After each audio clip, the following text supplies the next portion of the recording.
সাকিব ভাই তো পুরো ওয়ার্ল্ডে একজন, শুধুমাত্র বাংলাদেশ না, পুরো ওয়ার্ল্ড ক্রিকেটে আসলে লেগ স্পিনারদের বিরুদ্ধে ব্যাটসম্যানরা ভুগে। তোমার হলো শুরু, আমার হলো সারা।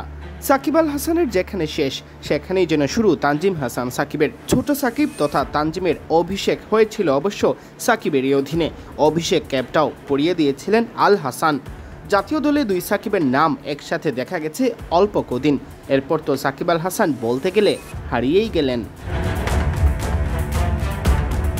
নানামুখী কারণে দলের বাইরে চলে যাওয়া সাকিব আল হাসানের অভাব অবশ্য দলে স্পষ্ট। বিশেষ করে সাকিব চলে যাওয়ার পর ওয়ানডে দলের ভারসাম্যটাই যেন কমে গেছে। মেহেদী হাসান মিরাজ খোদ অধিনায়ক, তানজিম সাকিবও অলরাউন্ডার। রিশাদ হোসেন যেমন ব্যাট চালাতে পারেন, শামীম হোসেন পাটোয়ারি তেমন বল হাতে কম যান না। এতজন থাকার পরও সাকিবের অভাব যেন ঘুচছেই না।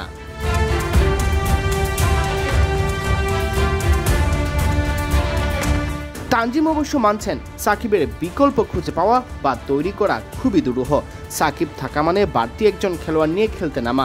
শুধু বাংলাদেশ দলেই নয়, পুরো বিশ্বেই সাকিবের মতো আর কেউ নেই। সাকিব ভাই তো পুরো ওয়ার্ল্ডে একজন। উনি সাকিব ভাই টিমে থাকা মানে আপনার একটা বলার নিয়ে টেনশন করতে হচ্ছে না, একটা ব্যাটসম্যানের টেনশন করতে হচ্ছে না। সো এরকম একটা অলরাউন্ডার আসলে খুবই রেয়ার। তো ওনার ব্যাকআপের জন্য আসলে এটা খুবই ডিফিকাল্ট, ওনার মতো একজন প্লেয়ারের ব্যাকআপ বাংলাদেশ টিমে তৈরি করা। তবে যত সম্ভব চেষ্টা আমরা করব, যারা বলার আছেন বা যারা ব্যাটসম্যান আছেন তারা যদি তার দায়িত্ব সঠিকভাবে পালন করতে পারেন, তাহলে আমার মনে হয় এই জায়গাতে আমরা অভাবটা পূরণ করতে পারবো।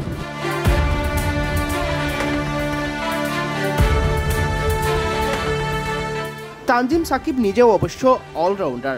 অনূর্ধ্ব-19 বিশ্বকাপ জয়ের পর আরও শানিত করেছেন নিজেকে। বল হাতে তো দলের অন্যতম মূল পেসার, আবার ব্যাট হাতে কেমিও খেলার কিছু স্মৃতি গড়ে রেখেছেন। নামের সাথে মিল রেখে কাজেও অনেকে মিল দেখতে চান দুই সাকিবের মাঝে। তবে বাস্তবতা হচ্ছে সাকিব আল হাসানের মতো ব্যাটে বলে সমানভাবে অবদান রাখবেন এমন আরও একজন খুঁজে পাওয়া দুষ্কর, শুধু বাংলাদেশে নয়, গোটা ক্রিকেট দুনিয়াতেই। একে তো সাকিব নেই, তার উপর আফগানদের স্পিনাররাও ভোগাচ্ছেন বাংলাদেশকে, বিশেষত লেগ স্পিনাররা। তানজিম অবশ্য জানালেন, লেগ স্পিনার যে দলেই থাকুক প্রত্যেকেই ভয়ঙ্কর।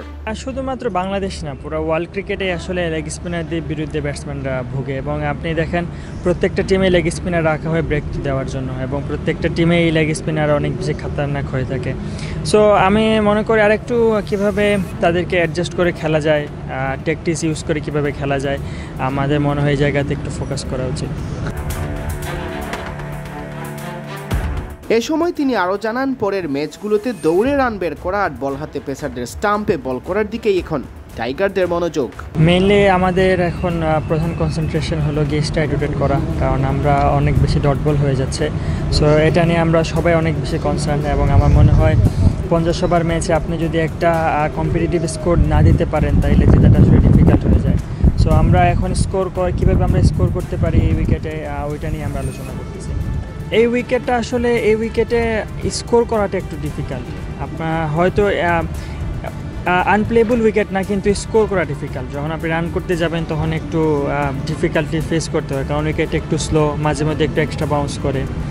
সো আমার মনে হয় আমরা পেসাররা আমরা একটু বাইরে বল করছি। আমাদের মনে হয় আমাদের স্টাম্পে আরও বেশি বল করতে হবে, এবং এটাই আমরা টিম মিটিংয়ে আলোচনা করছি যে পেসাররা নেক্সট ম্যাচে আমরা যাতে যত বেশি স্টাম্পে বল করা যায় আমরা এই প্লেনেই আগাবো, এবং পেসারদের অ্যাটাক করতে হবে ডেফিনেটলি উইকেট নেওয়ার জন্য।